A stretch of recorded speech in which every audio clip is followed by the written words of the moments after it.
Dr. House to the stage, y'all. Are you there, Dr. House? It's on. Bring it on. House MD, Broken Part 2. It's requested by you, and it's a great episode at that. One with a talent show, highly rated. So let's watch it together, and I'll give you my insights as a doctor working in London. Yes, you are the sum of everything that's happened to you, and yes, some events are more relevant than others. But the only way we can figure out which ones are is to talk. So tell me, what's on your mind?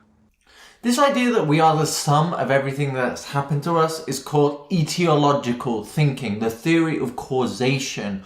Loads of people think like that, but there really is a problem with it. It takes the power away from the individual to influence their actions. That's why 20th century Viennese psychologist Alfred Adler denied etiological thinking and trauma at that, because he believes more in something called teleology, the purpose of our actions.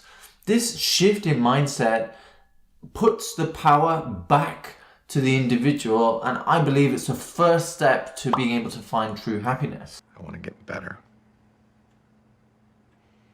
Whatever the hell that means. I'm sick of being miserable. So you like to be happy? Again, with the reflecting, yes, I'd like to be happy. Lots of people aim to be happy and want to be. Psychologists are torn on whether that's actually a good goal or not. Professor Jordan Peterson, for example, believes that you shouldn't aim to be happy because happiness is a fleeting emotion that couldn't possibly last. Instead, we should aim for meaning, and that gives us a groundwork to be happy. He thinks we can only be happy because we can be sad. While other Viennese schools of thinking actually say you can aim to be happy, and the true meaning of happiness is a feeling of contribution to others. Now, I agree with that, and it's part of the reason why I find making these videos so satisfying. All we have to do is figure out how to get you from here to happy. SSRIs? That's your genius technique? I don't think we should ignore any tools that can help. I know you don't have a problem taking drugs. I love the brutal honesty from Nolan. If you're wondering what SSRIs are, it stands for selective serotonin reuptake inhibitor, which is a long way of saying happy pills. Basically, they take at least 6 weeks to work. So it won't be a quick fix for House's troubles, but they will increase the serotonin levels in his brain, making him more likely to feel happy. That being said, I have to really make sure I know my patient before starting them on SSRIs, because if they're having suicidal thoughts and are a high suicide risk, then giving them the pills can actually give them that little motivation they need to go ahead and act on those thoughts, which we don't want. I don't want to change who I am. Miserable?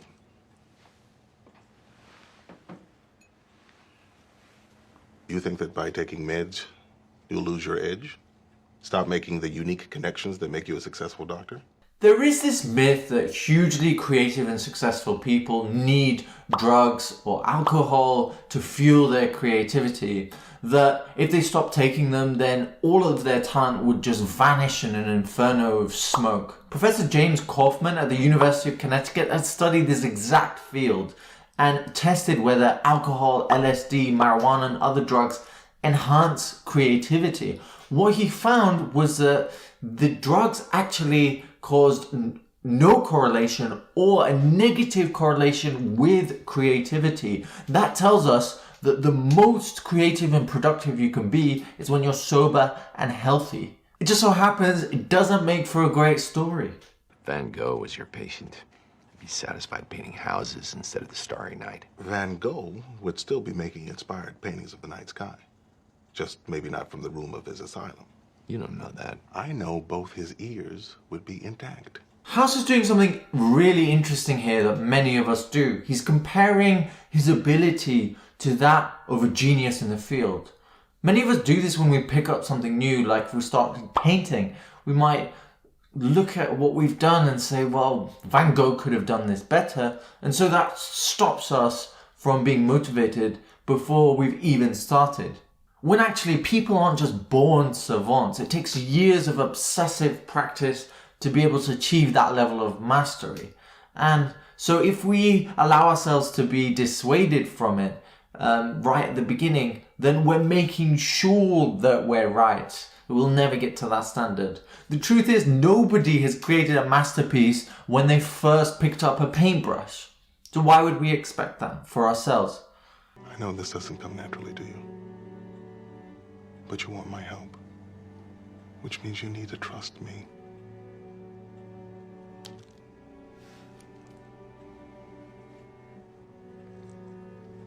Ooh, yes, House took the pill. Now only 42 more before he'll see if they actually work, and 90 until he sees the full effect. That's right, happy pills sure do make you work for their effects. They broke you. They didn't break me. I am broken. Let's stop worshiping me and go worry about your own loser life. Ooh, that cut deep, but House is making real progress here, and I'll tell you why. One of the things that is a huge barrier to us changing is our community. Like if you're trying to stop smoking and everyone around you smokes, then it will be much more challenging. An interesting example in recent popular culture was when Adele actually went through her huge weight loss journey, and she had a crowd of body positivity activists who basically turned against her, said that she was destroying the movement and everything that they stood for, and she turned their backs on them. The only way that Adele could continue with her journey was by coming out and saying that she isn't an advocate for them, and that she just represents health and beauty and trying to be as good of a person as she can be. So don't ever let other people drag you down on the journey of trying to become your best self. Just open up. Just open up. Trust. Strangers? We'll start with strangers, then work our way up. If it helps, I find hello to be an excellent icebreaker. House is learning to socialize and open up. This is great. I tell you why, because we always see House in vertical relationships. He's always the boss. And what's interesting is he's going to need to create horizontal relationships now. Now, horizontal relationships are important because they help you to see others as allies and collaborators, while sometimes vertical relationships make you see others more as enemies, people you need to be wary of. Another of Adler's arguments are that these horizontal relationships are needed to achieve a level of happiness. So I really like what Nolan's doing here, approaching House's problems with the degree of complexity that they deserve. Sometimes I wish I could treat my patients this holistically in real life, but what you can do in the scope of a 10-minute GP appointment is really quite limited. Hi. Hi. It's like hello, only shorter. Yes. Glad we were able to save that time. I love how awkward this interaction is. I personally have always struggled with networking. That's why I read this book called Never Eat Alone by Keith Ferrazzi, and he argues that no person is self-made, no matter who you are. There's always been other people in your life who have helped you and given you opportunities, your teachers, your parents, your friends, any investors you might have. That was a powerful lesson for me, teaching me that I won't be able to achieve anything substantial working alone. If you feel this kind of advice would be useful for you, then I'm going to drop a link to the free audiobook with the sign up of Audible down in the description below. Take a look at it. Trust me, you won't regret it. Judging by the fancy suit, I'd say you were a donor. The nervous demeanor says maybe you've had issues. Probably is why this place has personal meaning. House, stop playing Sherlock Holmes with your friends for a second and start sharing. What a disaster. The truth is though, if I had a friend like this, I would probably appreciate the truthful nature of their cutting words. How would you feel if someone came up to you at a party and started speaking to you like this? What have been your experiences? Let me know in the comment section below. I take advantage of my friends. one. It can be tough sometimes.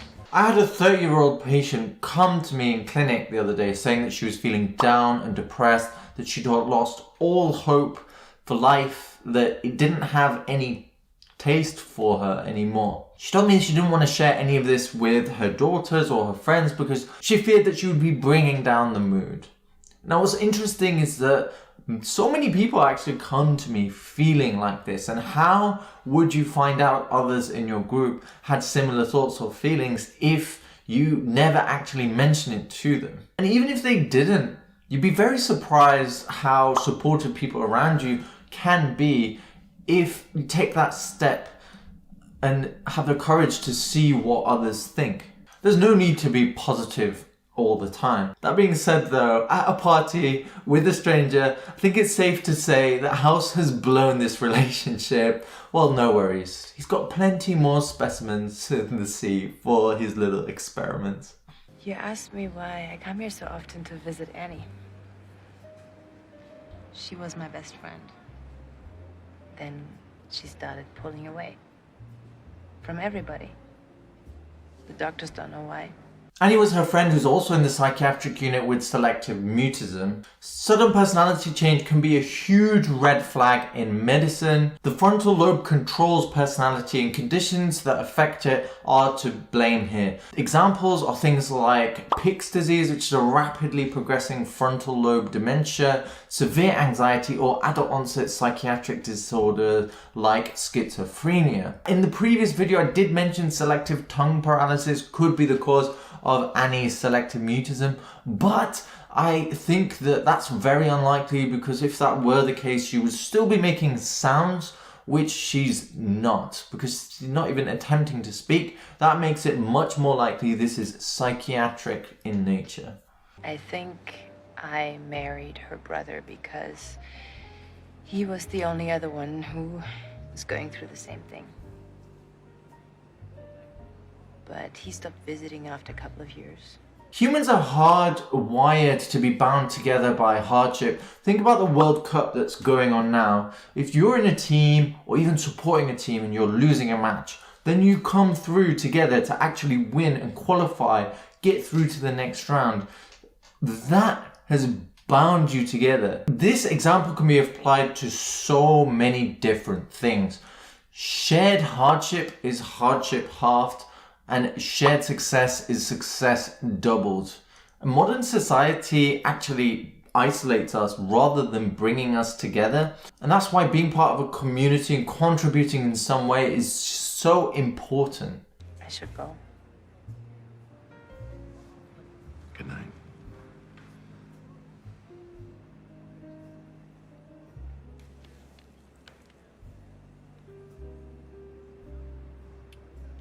Oh, well done, House. You see, that's what happens when you listen intently and you share and empathize. Just one problem, you decide to do it with a married woman. You just love the drama.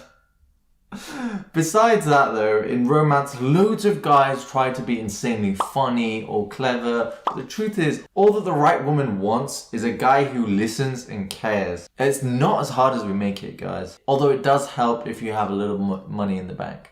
I'm simply stating the obvious. It's complicated. Not just because she's married, and not just because you're institutionalized. I know you spent the last 12 hours trying to figure out what that kiss means.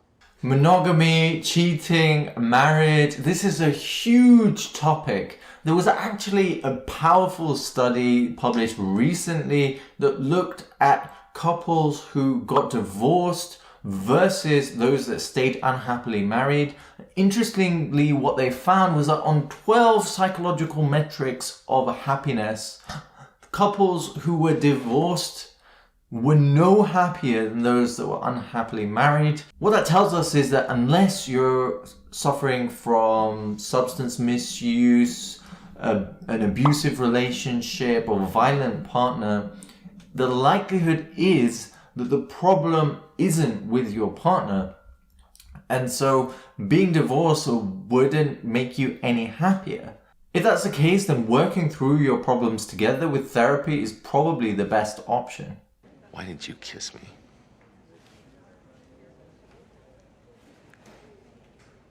How many reasons are there? I like you. It felt like a nice way of showing you that. If we need any evidence how things can end badly when infidelity creeps its vile head into a relationship, all we need to do is look at Will Smith's marriage to Jada Pinkett Smith. Even with permission, when they were unfaithful to each other, it led Will to have feelings of inferiority and jealousy towards Jada, and eventually lead to his very public open-hander on Chris Rock and a mental breakdown. Yes, we should follow our hearts, but not to the extent where we leave our minds locked up in the sock drawer at home. 2 weeks from today, we're going to have the Mayfield Talent Show. Talent show? Who's in it? I'd really love it if everybody here could participate. Ooh, this is going to be good. I love talent shows. It will be great to see what the unit can bring together. And I wonder what House's talent will be. I'm going to make your confidence disappear. No, hopefully by then he'll be less miserable. The truth is, it's great getting these patients involved in some kind of group activity. That support and camaraderie is exactly what they need. Many of these patients aren't accepted by society and so become isolated in the outside world. So being in here and finding other people who can validate them as a person is going to be a useful thing for them, especially if they impress with their talents. It'll show them that they do have a chance at friendship. I can't do this. All I know is I was happy 5 minutes ago, and now I'm not. How's it better? Goodbye, Lydia. I do like what House did here. It was the right thing, but for the wrong reasons. I'll explain why. Okay, House is suffering a lot here. He reinforced Freedom Master's delusion that he could fly, leading to him jumping off the balcony and getting injured. Now, when we talk about delusions in this setting, it's the belief of something that continues despite evidence that the contrary is true. Now, that's in the extreme end of the belief spectrum, and slightly under that is what many of us have, the idea that society is bad or that governments are corrupt. Some may be true, some may not be true. House has one of these beliefs, which is everyone that I come in contact with gets hurt. And he has a second belief under that, which is that if I hurt people, then I also deserve to be in pain and to be unhappy and suffering as a result. Now, House needs clearly to get over that belief if he's actually going to achieve any sort of happiness. And some of us actually have similar beliefs that we need to get over to achieve happiness. I know I certainly did in the past. And for these kinds of things, therapy and self-reflection, reading, educational mindset are all very important. I'm really worried about ECT. Apprehension's normal. Has anyone else had it? They shocked me, man. Thanks. That's very reassuring. I don't know if I should do it. You may be wondering what ECT is. To explain, I'm going to tell you a story. There was a nurse in the 20th century that began suffering from severe depression. She tried 3 or 4 treatments, none of which would help. She was off work and she then had this treatment, electroconvulsive therapy, with some electrodes that were attached to her brain that gave her a repetitive number of small shocks that induced a seizure. When she woke up, she instantly felt better and she began being able to go back to her education and her work again, and she didn't need treatment anymore. For 50% of people with severe psychiatric conditions, ECT becomes a beneficial therapy. Now, it has a bad reputation because back in 1938, it wasn't so coordinated. They gave too much electricity. They didn't have muscle relaxant medications to help these patients. And so some of them would bite their tongue, some of them would injure themselves having huge, exaggerated seizures. But that's not what it's like anymore. See, doctors, we're not so bad. We electrocute people in a controlled way now. I just don't want to write my songs down. It takes all the spontaneity out of it. It's not of the moment. Alvy, if you write things down... When the time comes, my rhyme comes. When my spotlight shines... Yeah, you're a genius.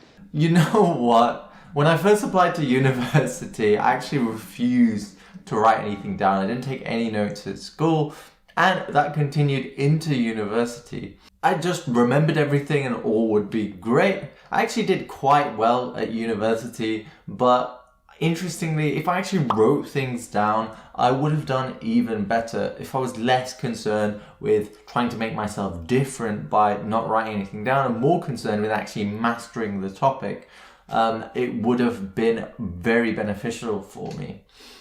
So yes, the majority of people may be doing something wrong. The matters might be incorrect, but before you're gonna go ahead and do something that is better than that, you have to imitate them first. So there is a saying that this imitation precedes creative development. You need to be deeply in a topic first before you can innovate in there.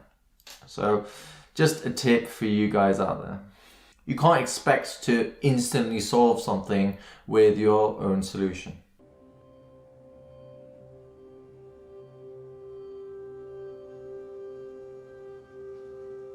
Thanks for coming.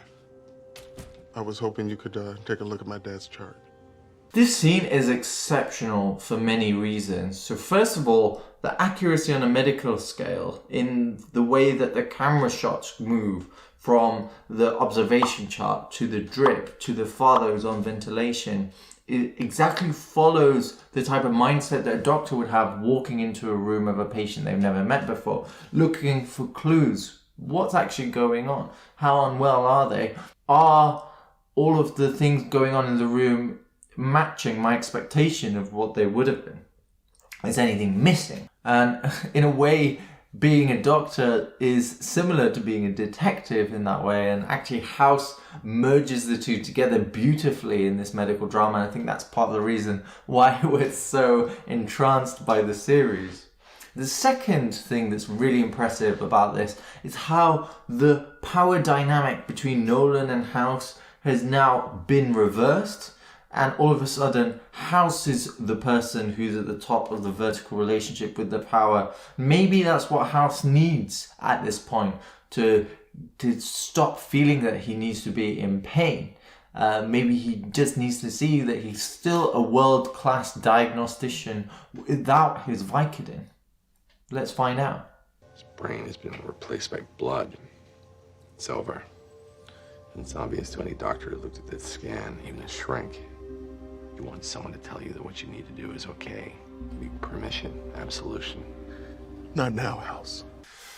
Wow, this is a new low for House. Talk about that sledgehammer that we were mentioning the last episode.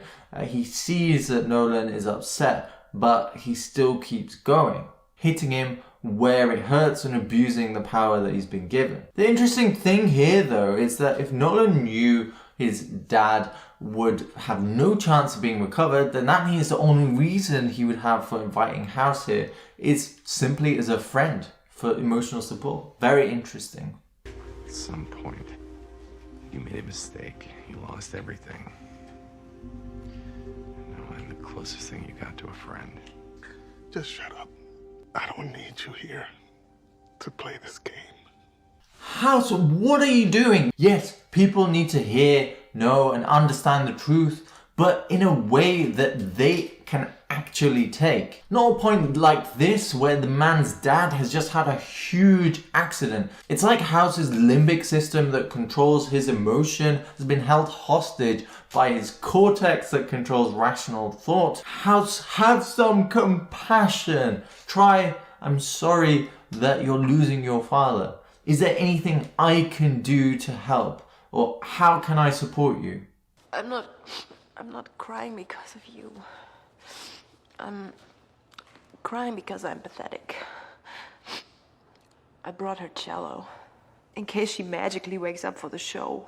Oh, very interesting. Imagine if Our Lady with selective mutism starts playing the cello again. Maybe that would give her the confidence she needs to actually start speaking her few words and then go on to mention it in public. Another interesting point though is she's dropped off the cello now. So why is she still there waiting back late for House to come? I spot something fishy.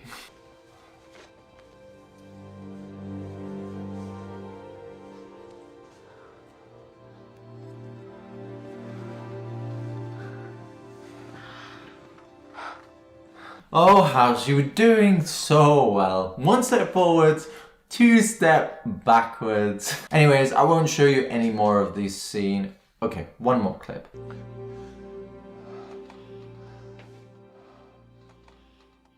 That is quite sweet, to be fair. He's been through so much heartbreak. I suppose he needed someone to put it back together again. Okay, you fixed his heart now. Go back to your husband.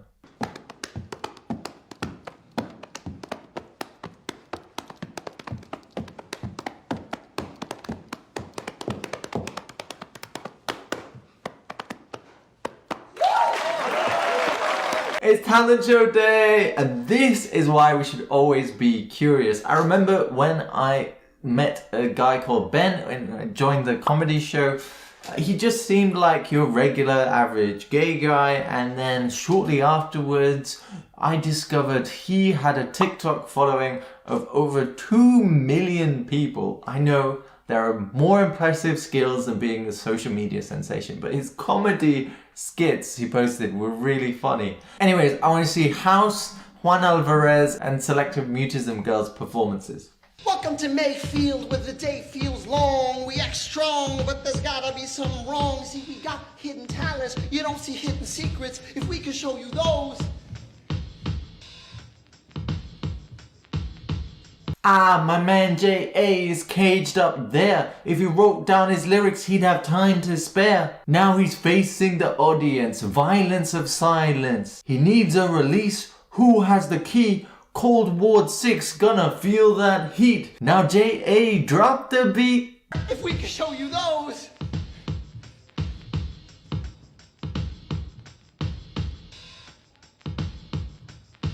And we wouldn't have no regrets.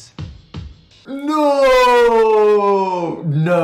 don't tell me that House MD is gonna be dropping the bars now. I can't wait to see this. Dr. House is in the house, y'all. Give it up for Dr. House to the stage, y'all. Waging Dr. House to the stage, y'all. Are you there, Dr. House? It's on.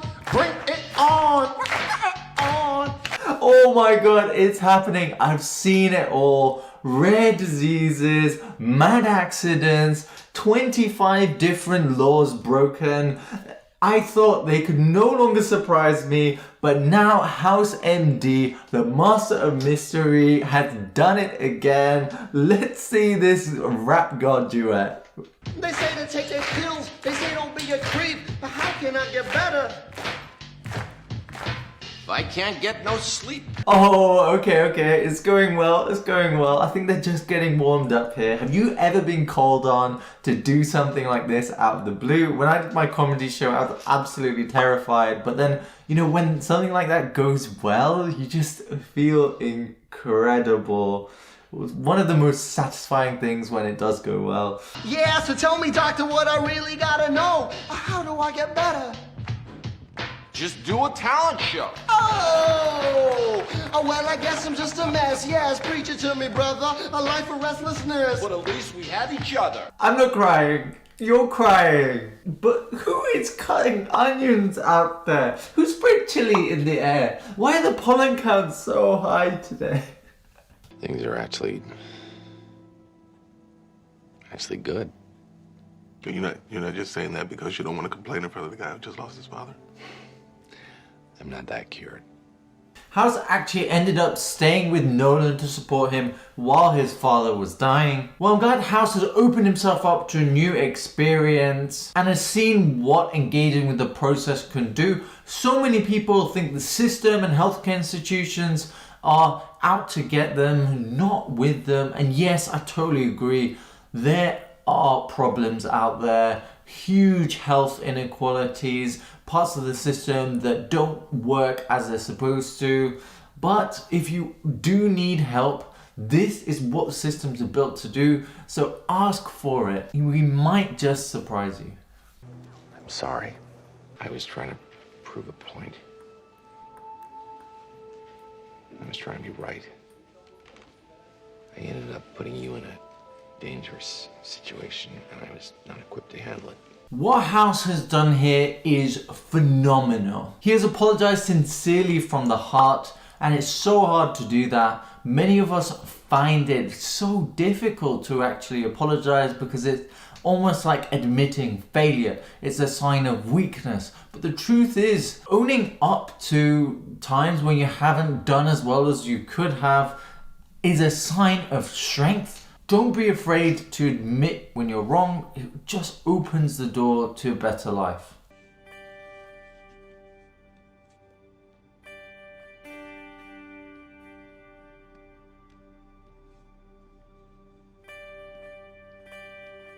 Wow, so earlier Freedom Master was talking about how they'd stolen Anna's voice and hidden it away in the cupboard, and House managed to retrieve it for them, was listening to what he was saying, and this is the first time she's truly interacted. What an amazing moment on Ward 6. Let's have a look what happens.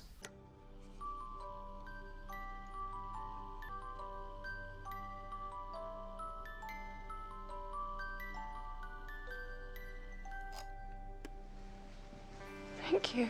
What? She talked! She talked! Oh my lord!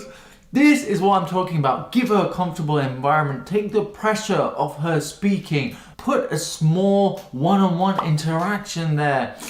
Oh my gosh. Now she's spoken her first words. They just need to take it easy, keep her calm, not make too much of a big deal out of it. Give her her cello. See, maybe she wants to perform again and share her talents with all the people around her, and that will make her more likely to want to interact with them. And who knows, maybe the rest of Ward 6 will be leaving when House does soon. Got a surprise.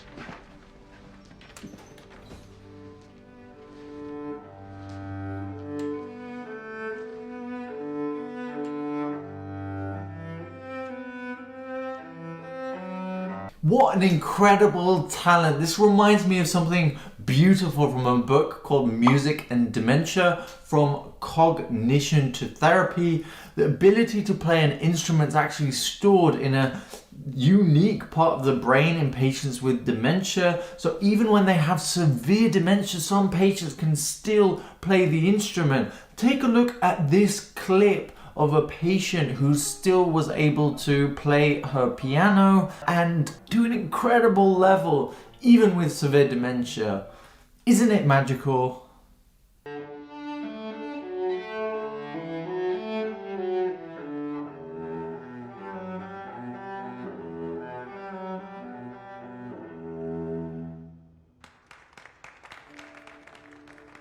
Music has the power to provoke such great deep emotion, but scientifically it doesn't make sense. Why would our ancestors care about music at all? It wouldn't have helped with our survival. Listening to music releases dopamine, which reaches maximum levels during the actual peak crescendo of the song as well. Some research suggests that humans love patterns, and it's the predictability of the music that actually gives it that ability to touch us so deeply. Other research suggests it was just a happy accident. When the brain was wiring itself, it just created a love for music. But the third theory, the one that rings most true to me, is about emotional contagion. That the sounds in the music mimic our areas in the brain that perceive speech.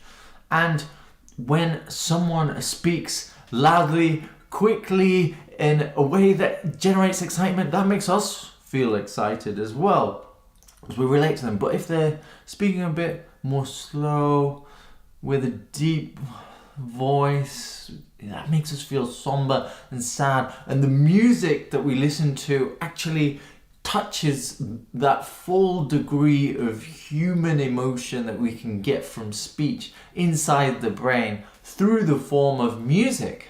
Pretty amazing, if you ask me.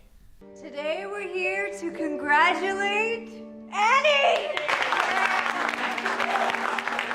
proud of her, we wish her well, and we hope to never see her again! Wait, she's being discharged, but what does that mean for House's relationship? Is this an end to his transatlantic adultery? We'll see. If you go silent for over a decade, you don't just get to slide right back into society. She's going to a rehab facility first, in Arizona. Her family's moving there. Oh no, that does mean that their affair is over. Long distance infidelity just doesn't quite have the same attraction, I think. But what's interesting about long distance is it's difficult even if you're not being unfaithful. 40% of long distance relationships end. But the good news, silver lining, is that if it lasts longer than 4.5 months of long distance, then it's likely to go the full distance, because most couples break up before that point. She left. And I'm lost. I'm going to write you a letter to the medical board recommending that they give your license back. Woohoo! House has made it through, all through a little bit of genuine connection and maturity. But in real life, if a doctor makes it through in this way, after they've been struggling from psychiatric issues, they would need a full board and panel review by the council that governs all doctors. And it's very similar if they have a case of drink driving or sleeping with a patient, for example, because they had the potential of bringing the profession into disrepute and taking advantage of the power that's given to a doctor in the doctor-patient relationship. So it's not a good idea to get engaged in any of those things. But I mean, the process would be a little bit longer than just Nolan's approval. Today we're here to congratulate Greg. We're proud of him, we wish him well, and we hope to never see him again. He's made it, and with style. What I find so interesting and what this episode shows so beautifully is how attitudes are infectious. By changing the way you see the world, it changes the way that people around you see the world as well. And it sounds so cliche, and I hate to say it, but it's actually true. As a doctor, we can get caught up so easily in the doom and gloom and, politics and striking, poor work conditions. But we shouldn't let that make us forget that we're in a privileged place to help people who need it and get that feeling of contribution to our communities. Because ultimately, isn't that what it's all about? Stay healthy, stay curious. My meds? I want to get better.